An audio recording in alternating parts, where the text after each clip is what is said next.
សូមជូនរឿងម៉ោង12យប់នៅផ្ទះសំណាក់ផ្លូវវាងពិសិដ្ឋនិងតុលាជានិស្សិតឆ្នាំទី4ដែលធ្វើដំណើរទៅស្រាវជ្រាវនៅស្រុកស្រែចំការនៅខេត្តមួយដោយសារឡានខូចតាមផ្លូវ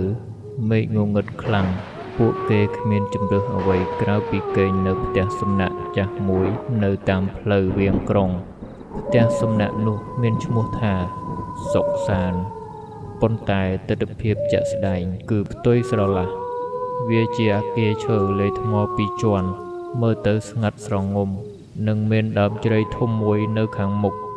ស្ត្រីជាម្ចាស់ផ្ទះសំណាក់មានទឹកមុខស្ងួតកំប្រឹងភ្នែកស្លក់ហុចសោបន្ទប់305ឲ្យពួកគេរួចនិយាយដោយសំឡេងស្រដីថាយប់ឡើងឮសំឡេងអ្វីនៅក្រៅបន្ទប់កុំបើកទ្វារមើលឲ្យសោះបើមិនចង់ឃើញអ្វីដែលមិនគួរឲ្យចង់ឃើញពិសិដ្ឋលួចសាច់ម្នាក់ឯងព្រោះគេជាមនុស្សមិនជឿរឿងខ្មោចព្រាយបិសាចឡើយចំណែកតុលាវិញចាប់ផ្ដើមបែកញើសចុងដៃចុងជើងម៉ោង 12:00 យប់ចំខ្យល់បក់បោកមកលើបង្អួចកញ្ចក់បន្លឺសំឡេងខ្លាំងៗស្រាប់តែមានក្លិនផ្កាម្លិះក្រអូបឈុលឡើងតែវាជាក្លិនក្រអូបដែលលាយសំជាមួយក្លិនឆ្អាបដូចឈាមតុលាពិសិដ្ឋហែងធំក្លិនអីអត់ដូចក្លិនផ្កានៅក្បែរច្រមុះយើងចឹងពិសិដ្ឋប្រហែលជាម្ចាស់ផ្ទះគេដាំផ្កានៅខាងក្រោមតើកុំគិតអីច្រើនដេកទៅភ្លាមនោះតុកតុកតុកសំឡេងគោះទ្វារបន្ទប់បានបន្លឺឡើងយឺតតុលា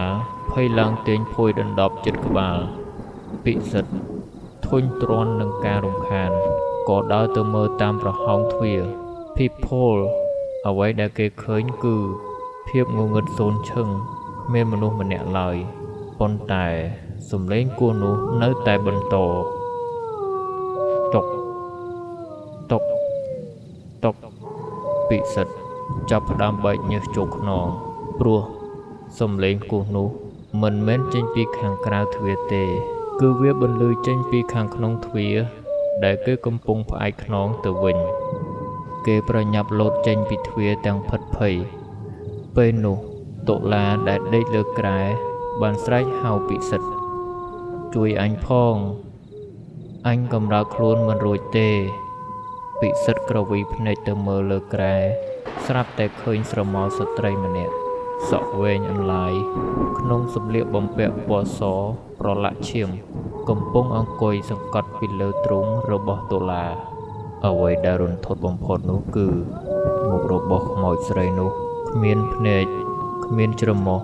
គ្មានមាត់ឡើយវាជាផ្ទៃមុខរលោងស្រិលប៉ុន្តែមានសម្លេងសើចក្អាកក្អាយចេញពីក្នុងខ្លួននាងមកលេងជាមួយយើងមកដេកទីនេះទាំងអស់គ្នា